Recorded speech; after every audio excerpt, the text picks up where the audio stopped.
মুহররম মাসের যে মর্যাদা, খাস করে আশুরার দিনের মর্যাদা, সেই মর্যাদাটা বেশি প্রকাশ পেয়েছে এই থেকে যে মুসা আলাইহিস সালাম জয়ী হয়েছিলেন সেই তারিখে। ফিরআউন এত বড় বাদশাহ, মিশরে এত বড় বাদশাহ, এত সেনা শূন্য, কোনো কিছু কাজে এলো না।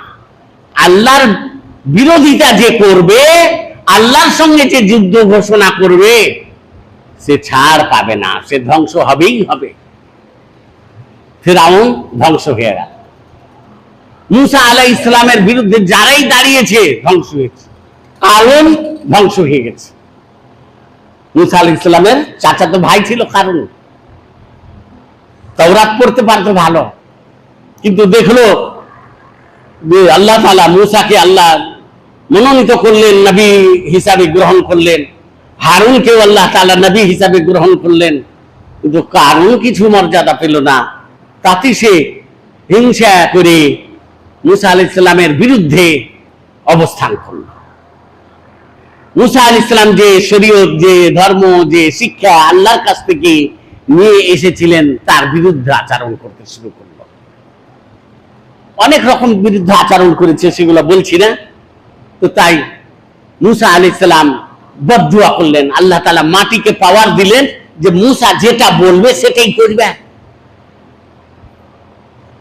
তো মুসা আলাইহিস সালাম মাটিকে বললেন যে হে মাটি, তুমি এই কারুনকে তোমার পেটে ঢুকিয়ে নাও জীবিত অবস্থাতে। সুতরাং সে মাটিতে ঢুকতে থাক।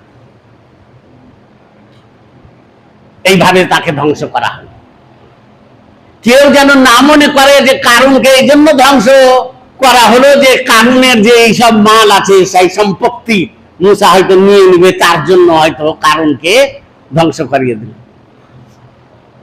মুসা আলাইহিস সালাম আবার মাটিকে হুকুম দিলেন যে হে মাটি, কারুনের যত সাই সম্পত্তি আছে সোনা দানা সবকে তুমি পেটের মধ্যে ঢুকিয়ে নাও, তার একটি পয়সা যেন কেউ না নিতে পারে। আল্লাহ তাআলার হুকুমে সব ঢুকে গেল।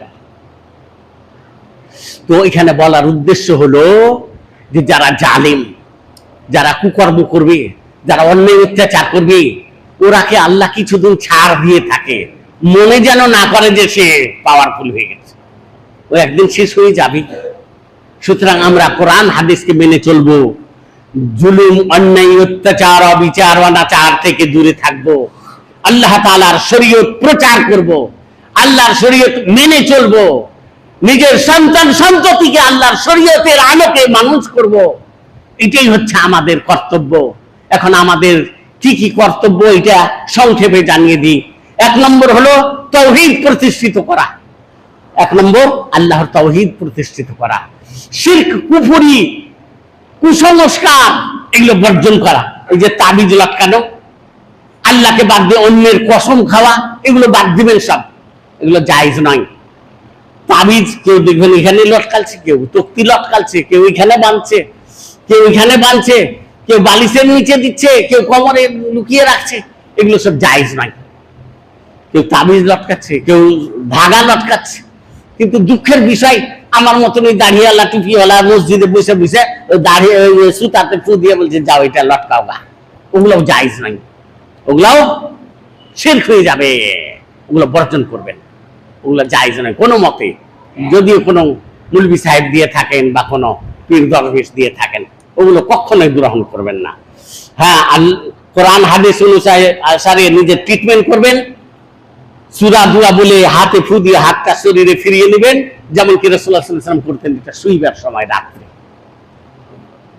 আর ওইসব শিরক, কুফরি, কুসংস্কার এগুলো গ্রহণ করবেন না। 1 নম্বর বিষয় তাওহীদ প্রতিষ্ঠিত করবেন। 3 নম্বর বিষয় হচ্ছে আল্লাহর জন্য সজাগ ও সচেতন থাকবেন, যে আল্লাহর যেন আমরা নাফরমান না হয়ে যাই কোনো সময়। 4 নম্বর বিষয় ঐক্য বজায় রাখবেন, মুসলমানকে ভালোবাসবেন, মারামারি করবেন না, দ্বন্দ্ব ঝগড়া করবেন না, কেন ইসলামের শিক্ষা। 5 নম্বর বিষয় হলো যে নিজের পরিবার, পরিজনের আর সমাজের যত পারবেন উপকার করে যাবেন, সেবা করে যাবেন, খিদমত করে যাবেন আপনার সাধ্য মোতাবেক। আর ইসলামের পরিপন্থী যত পথ আছে সব পথকে আপনারা বর্জন করবেন। আর আল্লাহ তাআলার কাছে দোয়া করি, আল্লাহ তাআলা আপনাদের মনের সকলের আশা আকাঙ্ক্ষা পূরণ করুন। কেউ যদি অসুস্থ থাকে আল্লাহ তাকে আরোগ্য দান করুন, কেউ যদি ঋণী থাকে আল্লাহ তাকে ঋণ মুক্ত হওয়ার তৌফিক দান করুন, বলুন আমিন। যারা জিহাদে রত আছে আল্লাহর পথে, আল্লাহ যেন তাদের সাহায্য করেন। ইসলামের যারা দুশ্মন, যারা শত্রু, তাদেরকে যেন আল্লাহ হালাক করেন।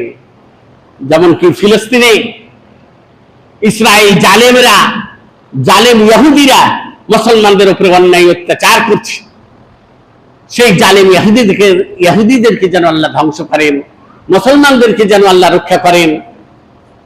আর যারা কালেমা পড়ে লা ইলাহা ইল্লাল্লাহ পাঠ করছে আর ইহুদিদের সমর্থন করছেন, জেনে রাখবেন যে মুসলিমদের বিরুদ্ধে যদি কাফেরদেরকে সমর্থন করে, সাহায্য করে, তো সেও কাফের হয়ে যাবে। তো তাই সদা সর্বদা আমরা মুসলিম ঐক্য বজায় রেখে মুসলিমদের সঙ্গে থাকব, মুসলিমদের জন্য প্রার্থনা করব, মুসলিমদের জন্য দোয়া করব, তারা যেন সব সময় জয়ী হতে পারে।